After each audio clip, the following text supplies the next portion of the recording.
મોરબીમાં ન્યૂ મનોજ ગાંઠિયા સામે સ્થાનિક વેપારીઓમાં ભારે રોષ, રાત્રે બપોર વાગ્યા સુધી ધંધો અને ગંદકી કરતા હોવાની રાવ. શહેરના વ્યસ્ત ગણાતા લાતી પ્લોટ વિસ્તારમાં આવેલ મહાવીર ચેમ્બરમાં પૂરી શાક અને ગાંઠિયાની લારી ચલાવતા ન્યૂ મનોજ ગાંઠિયા ના માલિક કિરીટભાઈ જોશી સામે સ્થાનિક વેપારીઓએ મોરચો માંડ્યો છે. લાંબા સમયની પરેશાની બાદ આખરે વેપારીઓનો પિત્તો છટક્યો છે અને તેઓએ આ મામલે પોલીસ તેમજ નગરપાલિકાના દ્વાર ખખડાવ્યા છે. સ્થાનિક વેપારીઓએ એકઠા થઈને ન્યૂ મનોજ ગાંઠિયા સામે ગંભીર આક્ષેપો કર્યા છે, જેમાં મુખ્યત્વે નીચેની બાબતો સામે આવી છે. ગેરકાયદેસર દબાણ અને ગંદકી, લારીધારક દ્વારા અન્ય દુકાનોની બહાર દબાણ કરવામાં આવે છે. રાત્રિના સમયે અખાદ્ય કચરો અને ગંદકી ત્યાં જ છોડી દેવાતી હોવાથી સવારે વેપારીઓને દુર્ગંધનો સામનો કરવો પડે છે. અક્કોમાં કેદ થઈ શરમજનક કરતૂત. વેપારીઓનો આક્ષેપ છે કે ગાંઠિયાની લારીનો સ્ટાફ રાત્રિના સમયે આજુબાજુની દુકાનોની આગળ જ લઘુશંકા, પેશાબ કરે છે. આ સમગ્ર શરમજનક ઘટના સીસીટીવી કેમેરામાં પણ કેદ થઈ ચૂકી છે, જે પુરાવા તરીકે રજૂ કરાઈ છે. નિયમોનું સરેઆમ ઉલ્લંઘન. શહેરમાં અન્ય તમામ ધંધા રોજગાર રાત્રે 11 વાગ્યે બંધ થઈ જતા હોય, તો અહીં રાત્રે 12 વાગ્યા સુધી ધંધો કેમ ચાલુ રાખવા દેવાય છે, તેવો વેપારીઓએ તીખો સવાલ ઉઠાવ્યો છે. આ મામલે સ્થાનિક વેપારીઓ દ્વારા પોલીસ મથકમાં લેખિત અરજી આપીને તાત્કાલિક પગલાં ભરવા માંગ કરવામાં આવી છે. બીજી તરફ, મામલો ગરમાતા જ મોરબી નગરપાલિકાની દબાણ હટાવ શાખાની ટીમ તાત્કાલિક સ્થળ પર દોડી ગઈ હતી.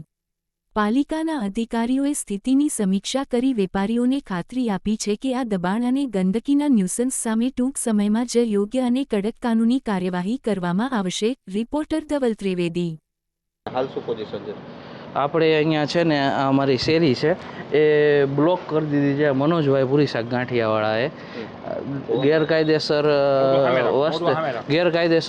રસ્તો કરી નાખે છે અને લારી બારે રાખે છે. અમારા શેરીવાળાને બધાને આ વર્ષે પાણી આવે, વરસાદ આવે એટલે બધાની શેરીમાં પાણી પડી જાય છે. પ્લસમાં રાત્રે એના માણસો તથા એના આવનારા કસ્ટમરો અમારા શટરની સામે આવીને પેશાબ કરી જાય છે. આ બાબતે ગંદકી કરે છે, કચરો ફેંકે છે. અહીંયા એમના કસ્ટમરો આવે તો એને ગાડીમાં અમારી ગાડી અહીંયા એની ગાડી રાખીને ત્યાં કચરો નાખી દે તોય કાંઈ બોલતા નથી. અમે આ બાબતે એને પહેલાં મૌખિક કીધું. એના માટે થઈને આજે એને બાંધકામ ગેરકાયદેસર કર્યું રસ્તા ઉપર રોકાવાનું. એના માટે પહેલાં જાન્યુઆરીમાં મહાનગરપાલિકામાં અરજી બધા દુકાનવાળાએ ભેગા થઈને આપી કે ભાઈ આ રીતનું છે. એના પછી એમાં રૂબરૂ અહીંયા ગયા, જે સંભાળતા એ ભાઈને ઘણી વખત મળ્યા, 3 થી 4 વખત, કે આનું સોલ્યુશન એ કે થઈ જશે, કાંઈ થયું નથી. આપણે અહીંયા પેશાબનું બહુ વધારે પ્રમાણ વધી ગયું હતું. અમારે અહીંયા દુકાન છે, એમાં કામ કરવું હોય અઘરું પડતું હતું. તો એના માટે થઈને પોલીસ સ્ટેશનમાં અમે લેખિત અરજી આપી. એની ઇનવર્ડ કોપી મહાનગરપાલિકામાં આપી કે આ રીતે કરે છે ને કોઈ જવાબ. અમે ફોન કર્યો તો એમ કીધું કે એ તો માણસો જે કરશે એમાં કાંઈ હું ન કરી શકું. પોલીસવાળાએ એમને બોલાવીને કીધું કે ભાઈ તું આ બંધ કર. અમને કીધું કે અહીંયા તમે લાઇટ મૂકો, બીજો સીસીટીવી અમે સ્પેશિયલ 20,000-25,000નો ખર્ચા કરીને સીસીટીવી કેમેરા મુકાવ્યા આ ત્રાસથી બચવા માટે, તો હજી એઝ ઇટ ઇઝ છે.